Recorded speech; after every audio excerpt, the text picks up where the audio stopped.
Μάθημα 1. Στρατηγικές τιμολόγησης. Έχω σκεφτεί πόσο σημαντική είναι μια καλά καθορισμένη στρατηγική τιμολόγησης για κάθε επιχείρηση. Απολύτως, είναι συναρπαστικό πως η σωστή τιμή μπορεί να προσελκύσει πελάτες διατηρώντας παράλληλα τα περιθώρια κέρδους.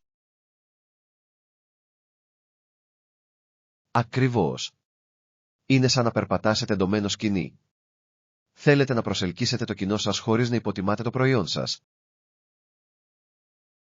Και ας μην ξεχνάμε την έρευνα αγοράς. Παίζει ζωτικό ρόλο στον καθορισμό της ιδανικής τιμής. Είναι αλήθεια ότι η γνώση του ανταγωνισμού σας και η κατανόηση των προσδοκιών των πελατών μπορεί να κάνει τη διαφορά. Επιπλέον, η προσαρμογή των τιμών με βάση τα σχόλια μπορεί να δημιουργήσει μια πιο πιστή βάση πελατών μακροπρόθεσμα.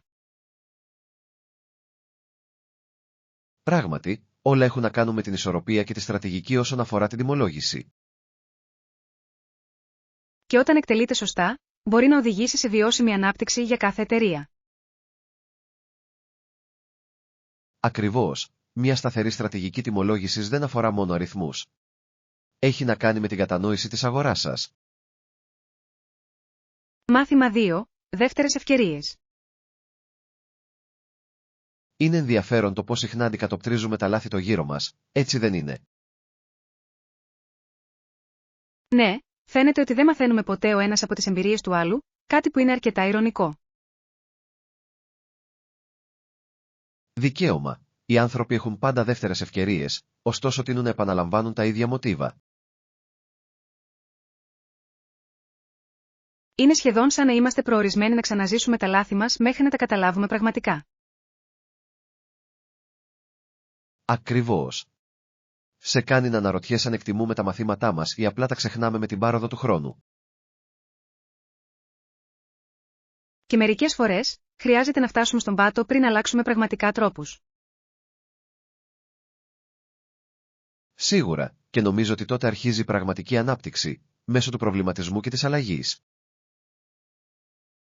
Ναι, είναι σημαντικό να αγκαλιάζουμε αυτά τα μαθήματα αντί να τα απορρίπτουμε ως αποτυχίες.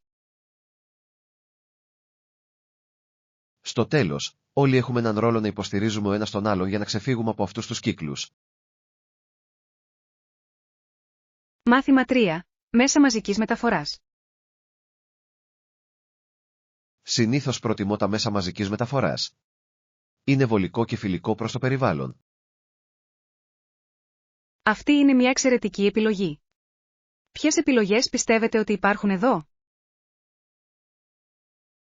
Λοιπόν, έχω παρατηρήσει τα λεωφορεία και τα τραμ είναι αρκετά συχνά, κάτι που είναι ένα πλεονέκτημα για τους μετακινούμενους. Ναι, και νομίζω ότι η ύπαρξη ενός αξιόπιστου συστήματος μετρό μπορεί πραγματικά να ενισχύσει την αστική κινητικότητα. Απολύτως, εξοικονομεί χρόνο και μειώνει την κυκλοφοριακή συμφόρηση, κάτι που είναι κερδοφόρο. Επιπλέον, η χρήση της δημόσιας συγκοινωνίας μπορεί να είναι ένας πολύ καλός τρόπος για να γνωρίσετε νέα άτομα και να γνωρίσετε την πόλη. Ακριβώς. Είναι σαν μια μικρή περιπέτεια κάθε μέρα, ανακαλύπτοντας νέες διαδρομές και αξιοθέατα. Και ας μην παραβλέπουμε την πτυχή της εξοικονόμησης κόστους.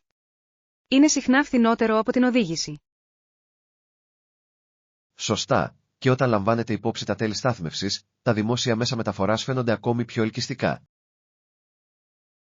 Μάθημα 4. Κοινή χρήση βόλτων. Το να φτάσετε στον προορισμό σας μπορεί μερικές φορές να είναι μια πρόκληση, δεν νομίζετε? Ναι, ειδικά σε ώρες αιχμής. Μπορεί να αισθάνεται σαν ένα ατελείωτο ταξίδι. Θυμάμαι μια φορά, κατέληξα να μοιράζομαι μια βόλτα με έναν συνεπιβάτη, και ήταν υπέροχο. Αυτό είναι ενδιαφέρον.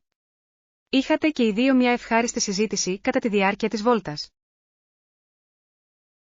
Απολύτως. Ανταλλάξαμε ιστορίες και μοιραστήκαμε ακόμη και προτάσεις για τοπικά σημεία. Αυτό ακούγεται απολαυστικό. Είναι εκπληκτικό πως μια απλή βόλτα με αυτοκίνητο μπορεί να οδηγήσει σε νέες φιλίες. Ναι, και νομίζω ότι υπογραμμίζει πραγματικά τη σημασία της κοινότητας στην καθημερινή μας ζωή. Σίγουρα, μερικές φορές οι καλύτερες εμπειρίες προέρχονται από απροσδόκητες καταστάσεις. Ακριβώς, και η κοινή χρήση βόλτων όχι μόνο μας συνδέει αλλά και μειώνει το αποτύπωμα άνθρακα. Μάθημα 5. Βιώσιμα βήματα. Είναι συναρπαστικό πως μετράει απολύτως κάθε μικρό βήμα για ένα βιώσιμο μέλλον.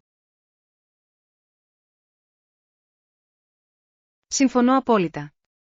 Μερικές φορές, οι άνθρωποι υποτιμούν τον αντίκτυπο των ατομικών τους ενεργειών. Ακριβώς. Ακόμη και απλές αλλαγές, όπως η μείωση της χρήσης πλαστικών, μπορούν να οδηγήσουν σε σημαντικές βελτιώσεις. Και ας μην ξεχνάμε την εξοικονόμηση ενέργειας. Το σβήσιμο των φώτων μπορεί να εξοικονομήσει πολλά. Σωστά, είναι αυτές οι μικρές συνήθειες που συσσωρεύονται και συμβάλλουν πραγματικά σε έναν ευρύτερο σκοπό. Επιπλέον, όταν μοιραζόμαστε αυτές τις πρακτικές με άλλους, ενισχύουμε τον αντίκτυπο μας ακόμη περισσότερο. Ναι, όλα έχουν να κάνουν με τη δημιουργία μιας κουλτούρας βιωσιμότητας στην οποία μπορούν να συμμετέχουν όλοι. Και τελικά, είμαστε όλοι υπεύθυνοι για το μέλλον του πλανήτη μας, επομένως κάθε προσπάθεια έχει σημασία. Απολύτως, είναι ενθαρρυντικό να γνωρίζουμε ότι όλοι μπορούμε να κάνουμε τη διαφορά, ένα βήμα τη φορά. Μάθημα 6. Ο σκύλος της φάρμας. Αναρωτιέμαι αν μπαίνει και ο σκύλος της φάρμας στη λίμνη. Αυτό θα ήταν αστείο. Αυτή είναι μια ξεκαρδιστική σκέψη. Μπορείτε να φανταστείτε τον παφλασμό που θα έκανε. Δικαίωμα. Τα σκυλιά απλώς αγαπούν το νερό και μια μεγάλη βουτιά σίγουρα θα λάμψει τη μέρα. Επιπλέον, θα ήταν διασκεδαστικό να δούμε πώς αντιδρούν τα άλλα ζώα σε αυτό. Ακριβώς. Μπορώ να φανταστώ τα κοτόπουλα να χτυπούν μπερδεμένα ή τις αγελάδες να κοιτούν έκπληκτες. Και ίσως ο σκύλος θα προσπαθούσε ακόμη και να κοπαδίσει τις πάπιες πίσω στην ακτή. Αυτό θα ήταν πολύ ωραίο θέαμα. Είναι στιγμές σαν αυτές που κάνουν τη ζωή στη φάρμα τόσο διασκεδαστική. Εντελώς. Η φύση έχει τον τρόπο να φέρνει απροσδόκητη χαρά μέσα από απλές, παιχνιδιάρικες αλληλεπιδράσεις. Ναι, και μας θυμίζει να εκτιμούμε τα μικρά πράγματα που φέρνουν το γέλιο στη ζωή μας. Μάθημα 7. Άνετα παπούτσια. Χρειάζομαι άνετα και υποστηρικτικά παπούτσια για τις προπονήσεις μου. Είναι απαραίτητο. Οριστικά. Τα σωστά υποδήματα μπορούν να κάνουν τέτοια διαφορά στην απόδοση και την άνεση. Ακριβώς. Έχω μάθει ότι το να φοράς λάθος παπούτσια μπορεί να οδηγήσει σε τραυματισμούς με την πάροδο του χρόνου. Ναι, και είναι σημαντικό να επιλέγετε παπούτσια που παρέχουν καλή στήριξη και απορρόφηση της καμάρας. Απολύτως. Αναζητώ επωνυμίες που εστιάζουν τόσο στο στυλ όσο και στη λειτουργικότητα. Αυτή είναι μια έξυπνη προσέγγιση. Μπορείτε να φαίνεστε όμορφα, ενώ είστε άνετοι και ασφαλείς. Ναι, και νομίζω ότι είναι σημαντικό να δοκιμάζετε παπούτσια και να τα δοκιμάσετε πριν λάβετε μια απόφαση. Στα σίγουρα. Έχει να κάνει με την έβρεση της τέλειας εφαρμογής για τα μοναδικά πόδια και τις δραστηριότητές σας. Ακριβώς, και η επένδυση σε ποιοτικά παπούτσια είναι μια επένδυση στο συνολικό σας ταξίδι γυμναστικής. Μάθημα 8. Αθλητισμός Καναδάς. Είναι συναρπαστικό πως λειτουργεί η Sport Canada με τα κεντρικά διοικητικά της γραφεία στην Οτάβα. Ναι, ο οργανισμός παίζει καθοριστικό ρόλο στην προώθηση του αθλητισμού σε ολόκληρη τη χώρα. Ακριβώς. Υποστηρίζουν τους αθλητές και διασφαλίζουν ότι ο Καναδάς παραμένει ανταγωνιστικός στην παγκόσμια σκηνή. Και ας μην ξεχνάμε τις πρωτοβουλίες τους για την ενθάρρυνση της συμμετοχής των νέων στον αθλητισμό. Απολύτως. Η δέσμευση των νέων βοηθά στην οικοδόμηση ενός υγιέστερου, πιο ενεργού μέλλοντος. Επιπλέον, καλλιεργεί μια αίσθηση κοινότητας και ομαδικής εργασίας, κάτι που είναι ανεκτήμητο. Ναι, και το ποικίλο φάσμα των αθλημάτων που καλύπτουν προβάλλει την προσέγγιση του Καναδά χωρίς αποκλεισμούς. Οριστικά. Είναι εμπνευσμένο να βλέπεις πως υποστηρίζουν αθλητές από όλα τα υπόβαθρα. Τελικά, η προώθηση του αθλητισμού δεν αφορά μόνο τον ανταγωνισμό. Έχει να κάνει με το χτίσιμο χαρακτήρα. Μάθημα 9. Η σελήνη. Το φεγγάρι είναι ακόμα αρκετά μεγάλο στον νυχτερινό ουρανό. Είναι μαγευτικό να το παρακολουθείς. Ναι, χρειάζεται περίπου ένας μήνας για να ταξιδέψει το φεγγάρι στις φάσεις του, κάτι που είναι συναρπαστικό. Ακριβώς. Κάθε φάση λέει μια ιστορία και μας συνδέει με το ρυθμό της φύσης. Και μου αρέσει το πως οι διαφορετικοί πολιτισμοί έχουν τις δικές τους ερμηνείες για τη σημασία του φεγγαριού. Ναι, είναι απίστευτο πως κάτι τόσο σταθερό μπορεί να εμπνεύσει τόσο διαφορετικές πεποιθήσεις. Και ας μην ξεχνάμε την επιστήμη πίσω από αυτό. Οι σεληνιακές κύκλοι επηρεάζουν τις παλήριες και ακόμη και την ανθρώπινη συμπεριφορά. Πράγματι. Είναι εκπληκτικό πόσο αλληλένδετα είναι όλα στο σύμπαν μας. Ναι, και απλώς κοιτάζοντας το φεγγάρι μπορεί να καλλιεργήσει μια αίσθηση απορίας και περιέργειας. Οπωσδήποτε, μας θυμίζει τη θέση μας στον κόσμο και την ομορφιά γύρω μας. Μάθημα 10. Τοπικές συγκοινωνίες. Αυτό ακούγεται υπέροχο.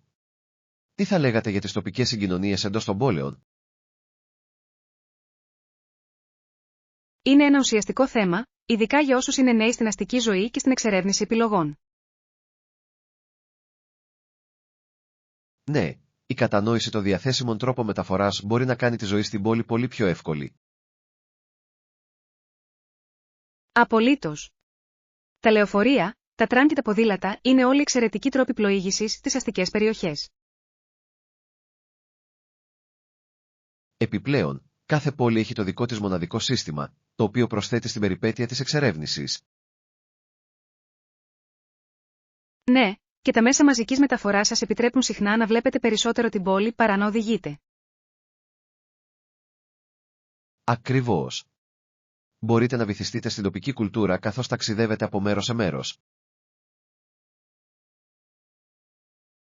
Και ας μην ξεχνάμε τα περιβαλλοντικά ωφέλη. Η χρήση των μέσων μαζικής μεταφοράς μειώνει τις εκπομπές άνθρακα. Απολύτως. Στο τέλος, η επιλογή τοπικών επιλογών μεταφοράς μπορεί να βελτιώσει τόσο την εμπειρία μας όσο και την υγεία του πλανήτη. Μάθημα 11. Φρέσκια παραγωγή. Χρειαζόμαστε άλλα φρούτα ή λαχανικά για τις συνταγές μας. Νομίζω ότι θα μπορούσαμε να πάρουμε μερικά πορτοκάλια και μαρούλι για να προσθέσουμε μια φρέσκια πινελιά στα γεύματά μας. Αυτό ακούγεται σαν μια υπέροχη ιδέα. Τα πορτοκάλια δεν είναι μόνο νόστιμα αλλά και γεμάτα με βιταμίνη C. Ναι, και το μαρούλι μπορεί να προσθέσει ένα ωραίο τραγανό στις σαλάτες μας, κάνοντας τις πιο απολαυστικές. Ακριβώς. Επιπλέον, η ποικιλία προϊόντων μπορεί να κρατήσει τα γεύματά μας ενδιαφέροντα και θρεπτικά. Και ας μην ξεχνάμε τα χρώματα. Ένα πολύχρωμο πιάτο είναι πάντα πιο φιλόξενο. Αληθείς. Είναι εκπληκτικό πως τα ζωντανά φρούτα και λαχανικά μπορούν να βελτιώσουν τη συνολική παρουσίαση. Απολύτως, και νομίζω ότι είναι σημαντικό να υποστηρίζουμε τους ντόπιους αγρότες όταν ψωνίζουμε φρέσκα προϊόντα. Ναι, οι τοπικές αγορές όχι μόνο βοηθούν την κοινότητα, αλλά και διασφαλίζουν ότι λαμβάνουμε τα πιο φρέσκα είδη.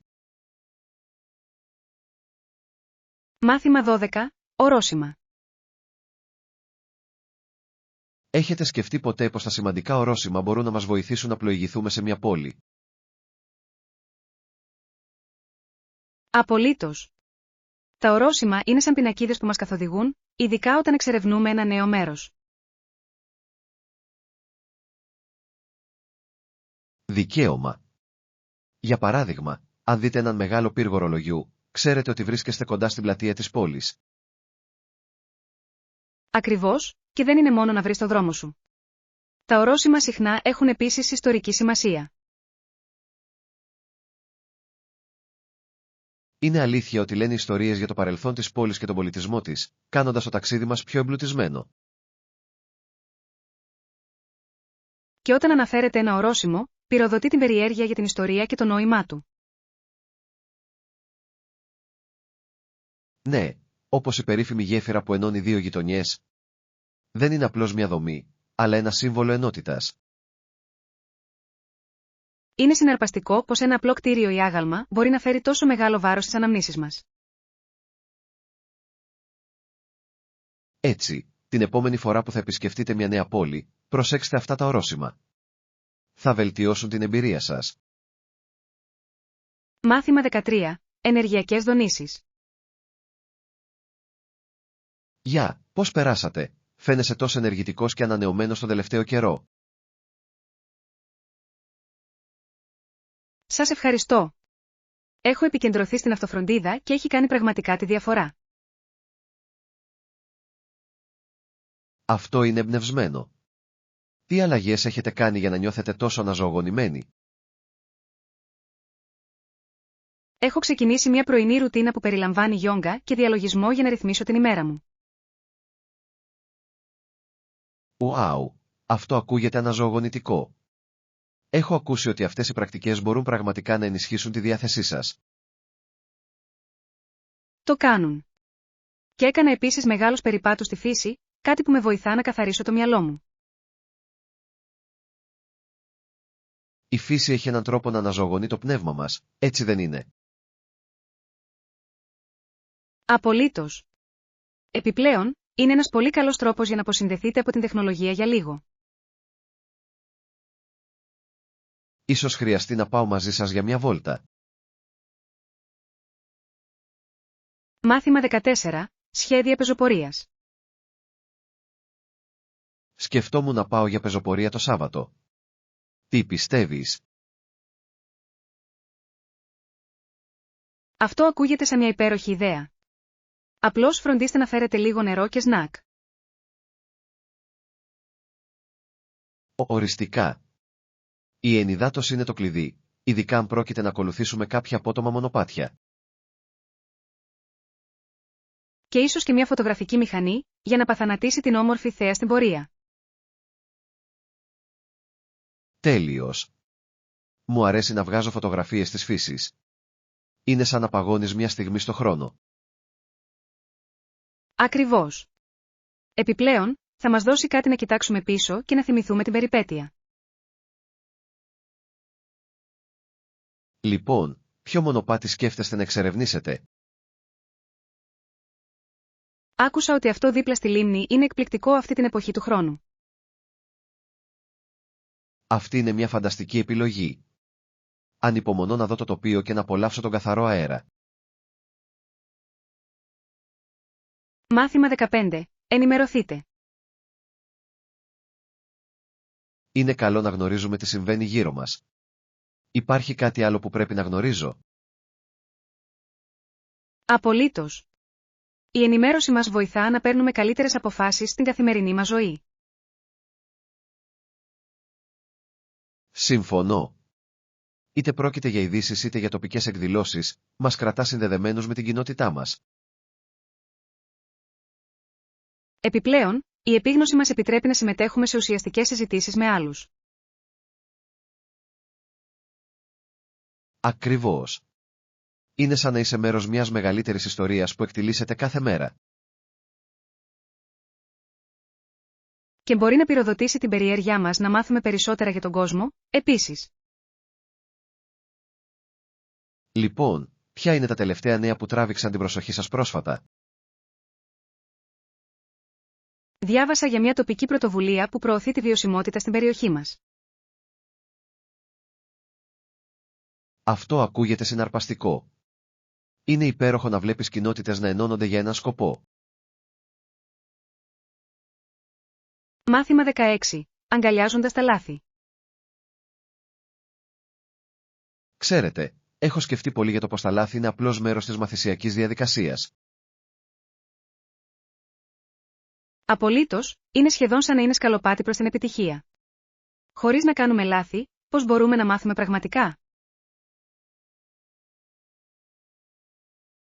Ακριβώς. Θυμάμαι όταν πρωτοξεκίνησα να μαγειρεύω.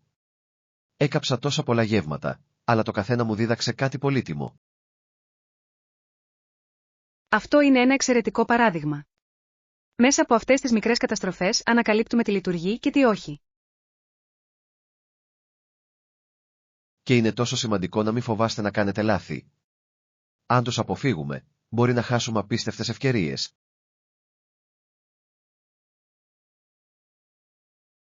Τόσο αληθινό. Κάθε λάθος είναι ένα μάθημα τυλιγμένο σε μια στιγμή ανάπτυξης, και χωρίς αυτά, ποιο θα ήταν το ταξίδι μας? Σκεφτείτε το. Κάθε επιτυχημένος άνθρωπος έχει ένα ιστορικό αποτυχιών που άνοιξαν το δρόμο για τα επιτεύγματά του. Ναι.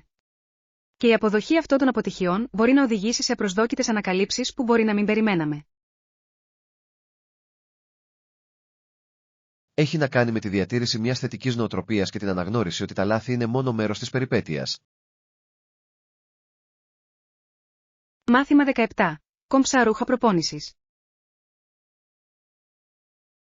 Βρήκα μερικά χαριτωμένα κολάν προπόνηση σήμερα. Είναι τόσο πολύχρωμα και άνετα. Αυτό ακούγεται καταπληκτικό. Η άνεση είναι το κλειδί όταν πρόκειται για γυμναστική και τα κομψά κολάν μπορούν πραγματικά να ενισχύσουν τη διάθεσή σας. Ακριβώς. Νομίζω ότι όταν νιώθεις καλά με αυτό που φοράς, σε παρακινεί να ασκηθείς περισσότερο. Οριστικά. Επιπλέον, ο πολύχρωμος εξοπλισμός προπόνησης μπορεί να κάνει την όλη εμπειρία πιο ευχάριστη. Συμφωνώ απόλυτα. Είναι σαν να φοράς ένα μικρό κομμάτι χαράς ενώ το υδρώνεις. Και με τόσες πολλές επιλογές εκεί έξω, είναι εύκολο να βρείτε κάτι που ταιριάζει με την προσωπικότητά σας. Ναι. Είναι φανταστικό πως η μόδα και η φυσική κατάσταση διασταυρώνονται στις μέρες μας. Τόσο αληθινό. Έχετε δοκιμάσει κάποια συγκεκριμένη προπόνηση που συνδυάζεται καλά με αυτά τα κολάν? Σκεφτόμουν να δοκιμάσω γιόγκα. Φαίνεται ότι ταιριάζει τέλεια σε αυτά τα άνετα κολάν. Μάθημα 18. Ήρωες στην εκπαίδευση. Ξέρετε, αυτοί οι πρώτοι που ανταποκρίνονται συχνά σώζουν ζωές ανθρώπων και είναι απίστευτο αυτό που κάνουν. Απολύτως. Περνούν από πολλή εκπαίδευση για να προετοιμαστούν για καταστάσεις έκτακτης ανάγκης και δεν είναι μικρό κατόρθωμα. Θαυμάζω την αφοσίωσή τους. Χρειάζεται τεράστιο θάρρος για να αντιμετωπίσεις επικίνδυνες καταστάσεις κατά μέτωπο. Ναι, και η σωματική και πνευματική εκπαίδευση που υποβάλλονται είναι αυστηρή, αλλά απαραίτητη για τους ρόλους τους. Είναι ενθαρρυντικό να σκεφτόμαστε πόση προσπάθεια καταβάλουν για να διασφαλίσουν την ασφάλεια των άλλων. Ακριβώς. Ενσωματώνουν πραγματικά την ιδέα της ανιδιοτέλειας και της γενναιότητας στις κοινότητές μας. Λοιπόν, πώς μπορούμε να τους υποστηρίξουμε περισσότερο στην καθημερινότητά μας? Ίσως με τη διάδοση της ευαισθητοποίησης για το έργο τους και δείχνοντας εκτίμηση για τις θυσίες τους. Αυτή είναι μια υπέροχη ιδέα. Ακόμη και μικρές χειρονομίες μπορούν να κάνουν μεγάλη διαφορά στην αναγνώριση των προσπαθειών τους. Μάθημα 19. Ταξιδιωτικά όνειρα. Μεγάλος. Θα προσθέσω τη Βενετία στη λίστα ταξιδιών μου. Τι γίνεται με την Ισπανία, κάποιες προτάσεις για το που να πάτε? Η Ισπανία είναι όμορφη. Θα συνιστούσα τη Βαρκελόνη. Η αρχιτεκτονική εκεί κόβει την ανάσα. Έχω ακούσει τόσα πολλά για τα έργα του Γκαουντί, ειδικά τη Σαγκράδα Φαμίλια. Πρέπει να είναι καταπληκτικό να το βλέπεις από κοντά. Είναι πραγματικά. Τα χρώματα και τα σχέδια δεν μοιάζουν με τίποτα άλλο και πραγματικά αιχμαλωτίζει το πνεύμα της πόλης. Θα ήθελα πολύ να ζήσω τον πολιτισμό, το φαγητό και τη ζωντανή ατμόσφαιρα της Βαρκελόνης. Και μην ξεχνάτε τις παραλίες. Είναι ιδανικά για χαλάρωση μετά από μια μέρα εξερεύνησης. Αυτό ακούγεται απολαυστικό. Νομίζω ότι θα απολάμβανα λίγο χρόνο απολαμβάνοντας τον ήλιο εκεί. Οριστικά. Επιπλέον, η τοπική κουζίνα είναι κάτι που πρέπει να δοκιμάσετε. Τα τάπας είναι ένας φανταστικός τρόπος για να δοκιμάσετε διαφορετικές γεύσεις. Ακούγεται σαν ονειρεμένο ταξίδι. Ανυπομονώ να ξεκινήσω τον προγραμματισμό. Μάθημα 20. Διαπραγματευτικές ικανότητες. Σκεφτόμουν τη διαδικασία διαπραγμάτευσης που θα αντιμετωπίσουμε σύντομα. Είναι σημαντικό να προετοιμαστείτε καλά. Απολύτως. Έχει να κάνει με το να παρουσιάζουμε τον εαυτό μας με αυτοπεποίθηση ενώ αναδεικνύουμε τα επιτεύγματά μας. Ναι, η επίδειξη των δυνατοτήτων μας μπορεί πραγματικά να κάνει τη διαφορά στον τρόπο με τον οποίο μας αντιλαμβάνονται. Και η κατανόηση των αναγκών του άλλου μέρους είναι εξίσου σημαντική. Δείχνει ότι ακούμε. Ακριβώς. Η διαπραγμάτευση δεν είναι μόνο η νίκη. Πρόκειται για την έβρεση κοινού εδάφους. Τόσο αληθινό. Μια επιτυχημένη διαπραγμάτευση αφήνει και τις δύο πλευρές να αισθάνονται ικανοποιημένες και εκτιμημένες.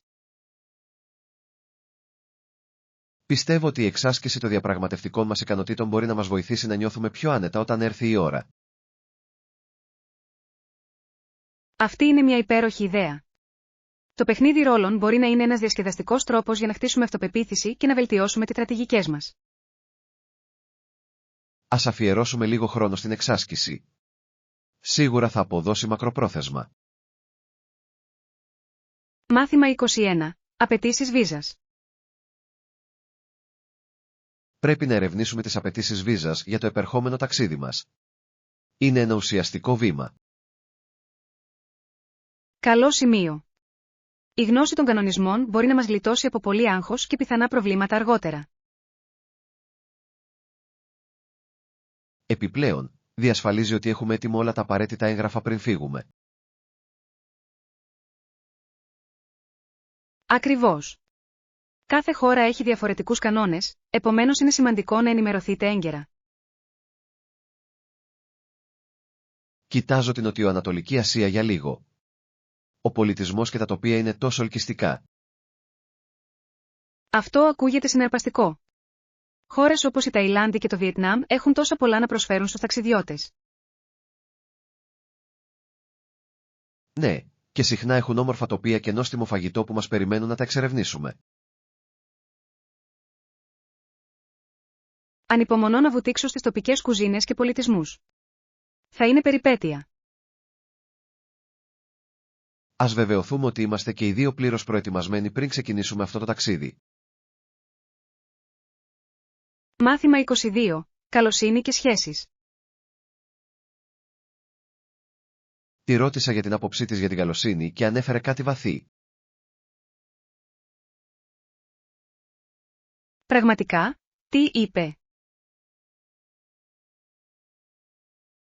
Είπε ότι αν είσαι καλός με τους ανθρώπους, θα είναι καλός μαζί σου σε αντάλλαγμα. Είναι τόσο όμορφο συναίσθημα. Πραγματικά συμπυκνώνει την ουσία της οικοδόμησης ισχυρών σχέσεων. Ακριβώς. Η καλοσύνη δημιουργεί ένα κυματιστικό αποτέλεσμα που μπορεί να επηρεάσει θετικά όλους τους εμπλεκόμενους. Και είναι εκπληκτικό πως μια απλή πράξη καλοσύνης μπορεί να φωτίσει τη μέρα κάποιου. Ναι, οι μικρές χειρονομίες συχνά οδηγούν σε ουσιαστικές συνδέσεις και μια αίσθηση κοινότητας. Τόσο αληθινό. Είναι απαραίτητο να καλλιεργήσουμε ένα περιβάλλον όπου η ευγένεια είναι ο κανόνας. Νομίζω ότι πρέπει να στοχεύουμε στην ευγένεια κάθε μέρα, όσο μικρή και αν είναι η δράση. Μάθημα 23. Σαγηνευτικά γκολ. Είναι σημαντικό να λάβουμε οπωσδήποτε υπόψη και να εργαστούμε πάνω σε αυτές τις πτυχές που συζητήσαμε νωρίτερα. Απολύτως. Θυμηθείτε, ο στόχος είναι να αιχμαλωτίσουμε το κοινό μας με κάθε λεπτομέρεια που παρουσιάζουμε. Η γοητεία είναι το κλειδί, και αν μπορούμε να τους δεσμεύσουμε, μπορούμε να δημιουργήσουμε μια μόνιμη εντύπωση. Ακριβώς. Πρέπει να σκεφτούμε τα συναισθήματα που θέλουμε να προκαλέσουμε και πώς να συνδεθούμε με τους ανθρώπους. Αυτό είναι αλήθεια. Η αφήγηση μπορεί να παίξει τεράστιο ρόλο στο να έχει απήχηση το μήνυμά μας. Ναι. Μια καλά υπομένη ιστορία μπορεί να προκαλέσει ενδιαφέρον και να κάνει τους θεατές να επισκέπτονται για περισσότερα. Λοιπόν, ποιες στρατηγικές πρέπει να εφαρμόσουμε για να διασφαλίσουμε ότι θα επιτύχουμε αυτό το σαγηνευτικό αποτέλεσμα? Νομίζω ότι πρέπει να ξεκινήσουμε βελτιώνοντας τα γραφικά μας και φροντίζοντας να είναι εντυπωσιακά. Φοβερή ιδέα. Τα οπτικά στοιχεία μπορούν πραγματικά να ενισχύσουν την αφήγησή μας και να τραβήξουν τους ανθρώπους στον κόσμο μας. Μάθημα 24. Η λαμπερή πόλη. Έχετε ακούσει για την πραγματική ιστορία της λαμπερής πόλης? Είναι αρκετά συναρπαστικό. Όχι, δεν έχω. Τι το κάνει τόσο ξεχωριστό? Είναι μια ιστορία που δεν διάβασα σε ένα βιβλίο ούτε έμαθα σε μια τάξη. Βασίζεται σε πραγματικές εμπειρίες. Αυτό ακούγεται ενδιαφέρον. Οι ιστορίες της πραγματικής ζωής έχουν συχνά πολύ μεγαλύτερο βάθος από τις φανταστικές. Ακριβώς. Αυτή η πόλη έχει μια πλούσια ιστορία γεμάτη αγώνες και θριάμβους που διαμόρφωσαν την ταυτότητά της. Θα ήθελα πολύ να ακούσω περισσότερα γι' αυτό. Τέτοιες ιστορίες συχνά μας εμπνέουν και μας εκπαιδεύουν. Υπάρχουν ιστορίες ανθεκτικότητας και ελπίδας που αντιχούν στους δρόμους της, δημιουργώντας μια ζωντανή κουλτούρα. Εκπληκτική επιτυχία. Ακούγεται σαν ένα μέρος όπου η ιστορία ζωντανεύει στην καθημερινή ζωή. Ναι, και μας υπενθυμίζει τη σημασία της διατήρησης των ιστοριών μας για τις μελλοντικές γενιές. Μάθημα 25. Βασικά στοιχεία της λίστας αγορών. Πριν βγούμε για ψώνια, μπορούμε να φτιάξουμε μια λίστα με αυτά που χρειαζόμαστε για να διασφαλίσουμε ότι δεν θα ξεχάσουμε τίποτα. Ακούγεται έξυπνη ιδέα. Η κατοχή μιας λίστας μπορεί πραγματικά να βοηθήσει στον εξορθολογισμό της όλης διαδικασίας. Απολύτως. Μας εξοικονομεί χρόνο και μας βοηθά να αποφύγουμε περιττές αγορές. Επιπλέον, είναι ικανοποιητικό να τσεκάρετε τα αντικείμενα καθώς προχωράμε. Τι πιστεύετε ότι πρέπει να συμπεριλάβουμε? Ας ξεκινήσουμε με τα απαραίτητα, όπως είδη παντοπολίου και οικιακά είδη που εξαντλούνται. Καλή κλίση. Θα πρέπει επίσης να εξετάσουμε τυχόν ειδικά συστατικά για τις συνταγές που σκοπεύουμε να δοκιμάσουμε. Ναι. Με αυτόν τον τρόπο, δεν θα χρειαστεί να κάνουμε πολλά ταξίδια στο κατάστημα. Και μπορεί επίσης να μας βοηθήσει να παραμείνουμε στον προϋπολογισμό μας, εάν σχεδιάζουμε εκ των προτέρων. Ακριβώς. Ο προγραμματισμός κάνει τις αγορές πολύ πιο αποτελεσματικές και ευχάριστες. Μάθημα 26. Περιπέτεια σούπερ μάρκετ. Θέλετε να πάμε μαζί για ψώνια αυτό το Σαββατοκύριακο? Σίγουρος. Ας βρεθούμε στο σούπερ μάρκετ. Θα είναι διασκεδαστικό να ψωνίζετε ως ομάδα. Μεγάλος. Ποια ώρα λειτουργεί καλύτερα για εσάς? Τι θα λέγατε να βρεθούμε το πρωί όταν έχει λιγότερο κόσμο? Αυτό ακούγεται τέλειο. Μπορούμε να πάρουμε το χρόνο μας και να απολαύσουμε την εμπειρία. Επιπλέον, μπορούμε να πιούμε έναν καφέ μετά για να ανταμείψουμε τον εαυτό μας για τη σκληρή δουλειά μας. Ναι. Μία μικρή απόλαυση μετά από ένα παραγωγικό ταξίδι για ψώνια ακούγεται υπέροχο. Και μπορούμε να μοιραστούμε ιδέες για γεύματα ενώ διαλέγουμε υλικά. Λατρεύω αυτή την ιδέα. Θα κάνει την όλη εμπειρία πολύ πιο ευχάριστη. Μάθημα 27. Λογοτεχνία και επιστήμη. Είναι ενδιαφέρον το πως ορισμένοι επιστημονικά προσανατολισμένοι μαθητές τείνουν να αγνοούν εντελώς τη λογοτεχνία. Ναι, αυτή είναι μια κοινή τάση, αλλά η λογοτεχνία προσφέρει τόσες πολλές πληροφορίες για την ανθρώπινη εμπειρία. Ακριβώς. Μπορεί να ενισχύσει τις δεξιότητες κριτικής σκέψης που είναι επίσης απαραίτητες σε επιστημονικά πεδία. Και η αφήγηση στη λογοτεχνία μπορεί να βοηθήσει στη μεταφορά σύνθετων ιδεών με σχετικό τρόπο. Οριστικά. Η εξισορρόπηση και των δύο κλάδων μπορεί να οδηγήσει σε μια πιο στρογγυλεμένη εκπαίδευση. Συμφωνώ. Η εκτίμηση της λογοτεχνίας μπορεί να εμπνεύσει τη δημιουργικότητα στις επιστημονικές αναζητήσεις. Λοιπόν, πώς μπορούμε να ενθαρρύνουμε περισσότερους μαθητές να αγκαλιάσουν και τους δύο τομείς? Ίσως με την ενσωμάτωση της λογοτεχνίας στα μαθήματα επιστήμης για να δείξουν τη σύνδεσή τους. Αυτή είναι μια υπέροχη ιδέα. Η γεφύρωση του χάσματος θα μπορούσε να προκαλέσει ενδιαφέρον και εκτίμηση και για τα δύο θέματα. Μάθημα 28. Υποστηρίζοντας ο ένας τον άλλον. Είναι σημαντικό για τους φίλους να υποστηρίζουν ο ένας τον άλλον, ειδικά σε δύσκολες στιγμές. Απολύτως. Το να έχεις έναν φίλο στον οποίο να στηρίζεσαι μπορεί να κάνει τη διαφορά στον κόσμο. Σίγουρα, αυτό ακούγεται σαν σχέδιο. Μπορούμε να βοηθήσουμε ο ένας τον άλλον μέσα από προκλήσεις και να γιορτάσουμε νίκες. Ναι. Όλα έχουν να κάνουν με τη δημιουργία ενός ισχυρού συστήματος υποστήριξης. Και το να μοιραζόμαστε τις εμπειρίες μας μπορεί να προσφέρει πολύτιμες γνώσεις που μπορεί να μην δούμε μόνοι μας. Ακριβώς. Μπορούμε να μάθουμε τόσα πολλά από τις προοπτικές και τα δυνατά σημεία του άλλου. Νομίζω ότι πρέπει να κάνουμε συνήθεια να κάνουμε check-in τακτικά και να μοιραζόμαστε πώς θα πάμε. Αυτή είναι μια υπέροχη ιδέα. Η συνεπής υποστήριξη μπορεί πραγματικά να βοηθήσει στην ενίσχυση μιας βαθύτερης σύνδεσης. Ας δεσμευτούμε να είμαστε εκεί ο ένας για τον άλλον, όμικρον με τόνο τι και αν μας βάζει η ζωή. Μάθημα 29. Διατήρηση της ιστορίας. Πολλές από τις ιδιωτικές κατοικίες σε αυτή την περιοχή έχουν επίσης μια μακρά ιστορία, η οποία είναι συναρπαστική για εξερεύνηση. Ναι, και δίνεται μεγάλη προσοχή για να συνεχίσουν να δείχνουν καλύτερα, αντανακλώντας το ιστορικό παρελθόν τους. Είναι εκπληκτικό πως η αρχιτεκτονική μπορεί να μας πει τόσα πολλά για τους ανθρώπους που έζησαν εκεί.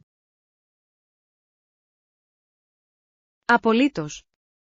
Κάθε λεπτομέρεια έχει μια ιστορία, και η διατήρησή τους είναι ζωτικής σημασίας για τις μελλοντικές γενιές.